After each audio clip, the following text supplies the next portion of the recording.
Afternoon everyone here, the judges, the dignitaries and all my friends. Today I'm here to talk about the topic which is given is why is dowry illegal and how can we eradicate it. So firstly, what is dowry? Dowry is the cash, the payment made in the form of cash, jewelry, furniture, electrical appliances and in any form which how any other household materials given by the bride's family to the grooms in order to upon the marriage. And dowry system is a disastrous system, I can say, because the corruption, when we take corruption, it has been prohibited legally, but it is prevalent in the society. In the same way, dowry is also prevalent in the society, though it has been legally prohibited.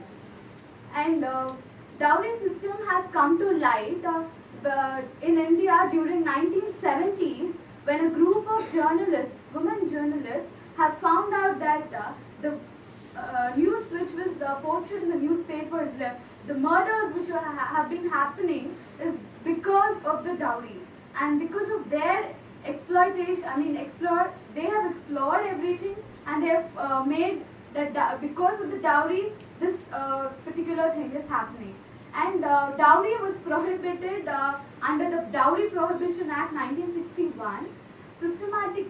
Subsequently, it was the sections which came, which followed was the 304 B and 498 A. And coming to the why dowry is illegal is because first thing is deaths. The grooms, when the bride goes to the groom's family, Indian marriage system, as a matter of fact, is not marrying just one person. You are marrying the whole family. In the same, when you marry the whole family, you have to live in a house where the groom and his parents are living. So when that happens, the in-laws or the groom are torturing the bride, harassing her mentally, and they in fact burn the brides, and this is very disastrous, I can say. And in female infanticides, why do female infanticides happen? It's because the parents are scared. What should I do? How much dowry should I give if my daughter when my daughter grows up, how much should I give to the groom's family? And this is the question which every parent, every girl parent has. And because of this, there has been sex selection, where before the baby is born, they are aborting the child just because the child is a girl.